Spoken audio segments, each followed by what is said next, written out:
play. This has been amazing. And I got to tell you, thank you, Nick Saban, and thank you, Jimbo Fisher. You just made our summer. You made our day. You made the rest of the week. And most of the time, college football right now is kind of neutral. There's the Jordan Addison decision that's coming down the pipeline soon. But Paul Catalina, and we could do this for a minute or two, then we're going to play part of Saban and the rebuttal from Fisher. What were your thoughts when you guys really heard and dug into what maybe he said? Well, I will say that we now have an apology that just came down from one party. So go ahead, Paul. I know Saban was on national radio. My thoughts were Nick Saban was right, and if he had just stopped, none of this would have ever happened. It would have been like, here's Coach Saban kind of cleverly illustrating all the different issues that can come up with NIL. But then he foolishly, and I don't say this about Nick Saban, or I don't know if he foolishly, he for some reason decided to take shots at Jimbo Fisher, at Deion Sanders, at John Ruiz, and all three guys also that, and look, Nick Saban might be crazy like a fox here, that Alabama NIL collective might be funded, triple the time it was by Monday morning because of all this, but all three of those people are going to come back at him. Jimbo, Deion, and John Ruiz all have a reason to say something about it, and they're not wallflowers in this. So I was kind of surprised that he would do this knowing, and he's smart enough to know, because he's a very smart guy, and he knows Jimbo Fisher. They used to work together and be friends, that Jimbo's not going to take that lying down. Nick Saban, as Craig mentioned, and then Craig, you're Nick Saban on Sirius XM radio. I should have never singled anybody out, and I apologize for that part of it. Yeah, so Saban apologizes. I think he probably had to realize pretty quickly that he miscalculated, and that was part of what was so interesting to me, was just how miscalculated that whole spiel was. I mean, for a guy who's usually pretty, got his wits about himself, he's usually pretty smart with what he says, you can't deny that there's clearly something getting to him about this whole thing, and the fact that there are the A&Ms of the world who are now competing with, and in some cases beating him for recruits. And I do think he feels a bit threatened. I know Alabama fans will swear up and down, because Saban could do no wrong, that there's no chance in hell he feels threatened. Alabama football's not scared of anything, blah, blah, blah. But clearly he was, because there was nothing that led to him making those comments other than him throwing that out into the universe himself.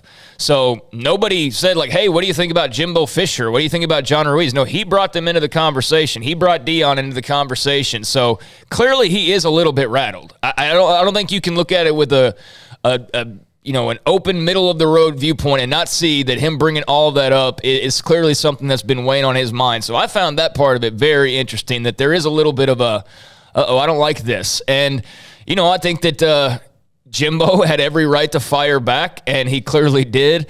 And he let loose, and he's clearly had some things built up that he's been wanting to say. And clearly, he's got some respect there for Saban, of course, but he's not going to take it lying down, like y'all said. I mean, he's a man too, and he's not going to like people taking shots at his program and accusing them of basically cheating. I mean, because that's what Saban did. He accused them of cheating. And in doing so, we saw Ross Bjork, A&M AD, say that they're going to take it to the SEC because that violates the bylaws. So now Saban has that to deal with. Now that'll be a tiny pebble in the road for him ultimately, but it's not a good look. And so I think that Saban took a big L here, quite frankly. I think that from every direction he took a big L. I think bringing up Travis Hunter and him, joining Deion at Jackson State, I think that's like a double whammy, because you give Deion firepower, and not playing the race card so much, but I think it does give fuel to the HBCUs of like, look, man, I'm doing it this way. And you saw where Deion responded in his tweet. The word people was capitalized multiple times in that. I mean, I think that was very intentional. And so I think he gives the HBCUs a little bit of a boost, in particular Jackson State and Deion, of like, hey, we're not doing it for the money and all this other stuff. Like, we're just doing it on the up and up and bringing guys in because they're our people, and this is how we do things, and this is the kind of program that we're running. And then for A&M, I mean, unless you got the receipts you want to pull on all these recruits, like, first of all, to say they bought their whole class is ridiculous. Like, that right away I thought was a ridiculous statement, because nobody buys their entire class. A&M is still going to be top 10 to top 15 in recruiting, without all this NIL stuff. With this NIL stuff, yes, they've got a howitzer that they can bring to the table because they're well-equipped, but to say that everybody in that class was bought, I just thought that was a totally inaccurate and kind of foolish statement to make. So I think he erred on a few different fronts. You know, I think Dion fired back appropriately. I think Jimbo fired back appropriately. I don't know about, you know, John Ruiz and all that, but you know, it was fun to see. It was fun to see because, you know, if there's any side benefits to NIL other than, you know, raising people out of poverty in some cases or just bettering the lives of people who might not have that opportunity otherwise, amongst all the other benefits that come with that, you know, life after football and what they potentially find themselves in that journey of NIL, maybe linking up to a company, and that becomes something that they do in the future. You know, there's a multitude of benefits, and one of the benefits is leading to things like this, and us being able to sit back and be entertained by coaches clashing. Nick Saban again mentioned that he should never have singled out anyone. He did. Yeah. He said he apologized for that. I was just so surprised by that. I don't know how he didn't know that that was going to be problematic. And I also saw a report, and I don't know if it's true. I don't even remember what the report was.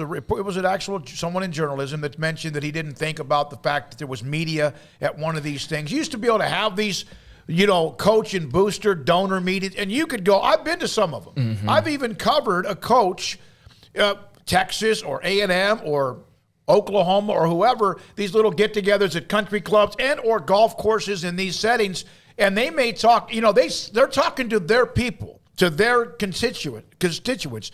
And then in this day and age, everybody's got a cell phone. Pre-Twitter, you could do that, and you only would hear and nobody got offended by it either. Well, I mean, everybody gets offended by everything, so who cares about what people getting offended by at this point? Right. I mean, as long as you're not intentionally trying to, you know, disparage them in a way, but people are going to get offended at everything. So we can't really worry too much about that. But pre-Twitter, pre-social media, you could go to these little caravans in Tyler or Dallas or Abilene or wherever, and there maybe would be a few quotes of interest that would trickle out, but they would trickle out on private message boards where you have to have a subscription for that team, and then you would see it there. You'd see a recap of some sort. But now, with cell phones and Twitter and all that, you have to know that if you say something along the lines of, you know, basically accusing multiple programs and coaches of cheating, that is going to get out, and it's going to get out quickly. And I don't even know if that event was done by the time it had already blown up across the internet. I mean, but he had to have. I mean, that was just a miscalculation I was a little surprised by. We're going to play about 3 minutes of Saban, 3 minutes from Jimbo, which now seems like 5 days ago, and it's going to be a cycle that runs for another day or two. Saban also says, I really wasn't saying that anybody did anything illegal. I didn't say that. I don't think NIL is an issue at all. I think the collectives are. He said, I reached out to both Jimbo Fisher, and Fisher said that. He goes, no, we're done. Deion Sanders, he said, I reached out to them. I never got a response. I feel bad about it. I'm not changing my philosophy. I look at the betterment of college football. It's the same guy that said that the spread offense was bad for football, wasn't safe, and now he runs one himself that's pretty damn productive with Bryce Young, and before that with the others. All right, about 3 minutes of each.